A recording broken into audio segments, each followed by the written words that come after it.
Olha, quando você está sob efeito de entorpecentes, narcóticos, você age diferente, não é? Quando você está alcoolizado, quando você usa maconha, ou você cheira, ou você fuma uma pedra, você faz coisas que depois você não acredita que você fez. Você pensa, puxa, como eu fui capaz de fazer isso?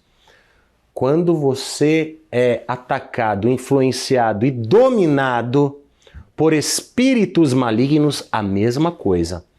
Você faz coisas não por consciência e vontade própria, é influenciado por entidades, potestades malignas das trevas que buscam apenas matar, roubar e destruir. Sebastião passou por isso. A opressão maligna era tão forte, desejava tanto que ele morresse, que fazia ele passar as noites no cemitério, né? Queria levar ele para a cova mesmo. Então, veja só o que é que aconteceu. Qual foi o final dessa história? Preste atenção.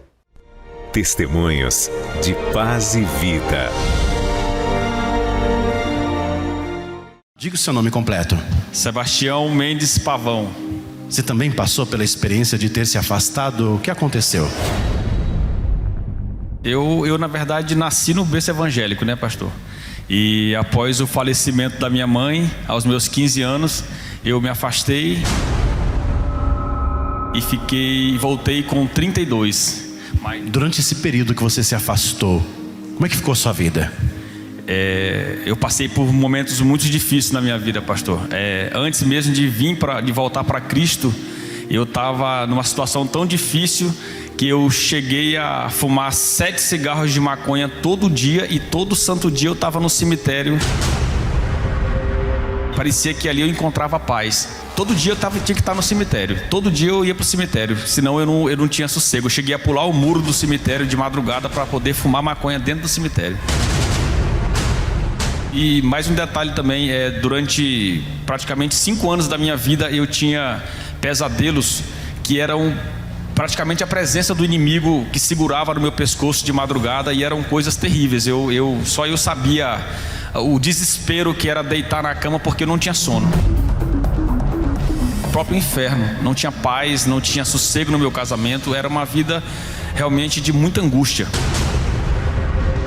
Até o seu casamento foi afetado? Sim, a minha esposa que está ali sabe que nós passamos por momentos muito difíceis. Foram dias de muitas lutas mesmo, de brigas físicas, que realmente a gente hoje, estando em Cristo, vemos agora que não éramos nós. Que era realmente uma possessão maligna das duas partes, né? O inimigo realmente querendo destruir as nossas vidas. E ela sabia do seu vício ou não? Ou como é que ela reagia? Não, a minha esposa, ela sabia que eu era usuário de droga, né? Ela, porém, não era, mas ela de alguma forma não tinha força para poder me ajudar também, porque o vício, ele não é apenas a substância, ele é espiritual. Eu era preso na parte espiritual, e com a força do braço eu não teria como ser liberto. Inclusive foi a minha esposa que me convidou para ir para a igreja a primeira vez, né? E foi quando Deus começou a abrir a porta realmente na direção da minha libertação, né? Aí depois que você se voltou, como é que ficou a tua situação? Pastor, eu cheguei na fé, com nome sujo, endividado, pesadelos. A libertação foi apenas uma única reunião que eu fui, realmente Deus me libertou do vício. Na primeira reunião? Na primeira reunião fui liberto, e na segunda reunião eu fui curado das minhas pernas, porque eu também tinha dores nas minhas pernas, que eu durante uma média de uns 4 anos, eu chorava toda noite de dor. Era um inferno, porque eu não conseguia dormir pelos pesadelos, e as dores nas pernas só vinham à noite. E diz uma coisa, você chegou aí no médico para ver isso? Eu fiz 3 exames, eu inclusive tenho até no meu carro aqui os exames comprovados. Fiz 3 exames, fiz 3 meses de tratamento. Eu tomava 4 comprimidos por dia e uma injeção no bumbum para dor, toda semana, e toda noite eu sofria de dor. Não resolvia? Não resolveu. Logo após eu ir na primeira reunião, fui liberto do vício. Na segunda reunião, o pastor deu uma direção E eu, naquela noite, logo depois da segunda reunião, cheguei na minha casa, falei com Deus e falei para Deus que a partir daquele momento eu não traía mais, eu não roubaria mais e eu iria perdoar, inclusive meu pai, que eu tinha uma mágoa muito grande. Isso no domingo, numa terça-feira, quando eu fui orar, que eu orava ajoelhado, dava um trabalho no começo, né, para ajoelhar, e na terça-feira, 2 dias depois de falar com Deus, Deus me curou das enfermidades, joguei todo o remédio fora. Aí foi uma loucura, porque até eu não acreditava. Foi algo que minha família, foi espantoso, porque você imagina um cara que aonde ia era chamado de Tião Maconha pelos familiares, por todo mundo. Aonde eu ia, todo mundo sabia que eu era o cara da maconha. E aí de repente você começa a falar para todo mundo de Jesus, que Jesus te libertou, e eu não apenas falava, eu mostrava. Então foi uma loucura para mim e principalmente para quem via. Realmente, para a honra e glória do Senhor, o poder de Deus se manifestou na minha vida. Tá feliz? Muito feliz, pastor. Por gentileza, diga o seu nome completo. Andressa Ferreira. Andressa, nós ouvimos o teu esposo dizendo o período que ele esteve nas drogas, o casamento foi muito difícil. Como foi para você durante esse período? Era muito difícil, porque ele saía para fumar, eu ficava em casa. Ele disse que se voltou para Jesus e que a vida dele foi transformada. Você percebe alguma diferença nele depois que ele voltou? Percebo. Até nas atitudes dele, que antes ele fazia muitas coisas erradas. Agora, depois que ele voltou para Jesus, eu não vejo mais, assim. Antes eu nem confiava nele. Agora, se ele me falar alguma coisa assim, eu já confio. Hoje você sente a diferença? Sim. Para melhor ou para pior? Para melhor.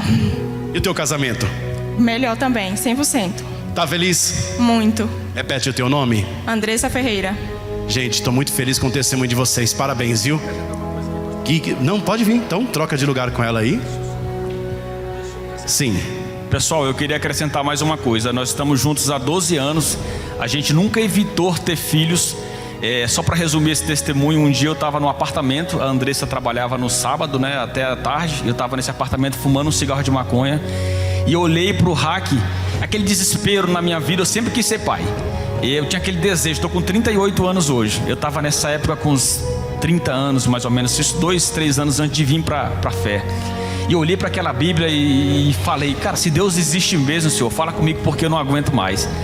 E hoje, para a honra e glória do Senhor, nós temos a nossa filha Alice, que é uma bênção. Foi Deus que nos deu esse presente. Nós oramos muito, sim, e a gente continua assim. E Deus abriu a madre da minha esposa. Deus concedeu o desejo do meu e do coração da minha esposa. Então, se Deus prometeu, Ele vai cumprir, porque Ele é fiel.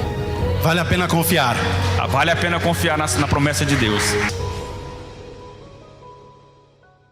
É isso aí, então compareça na Paz e Vida, porque um milagre espera por você. Todos nós e o Senhor Jesus esperamos por você.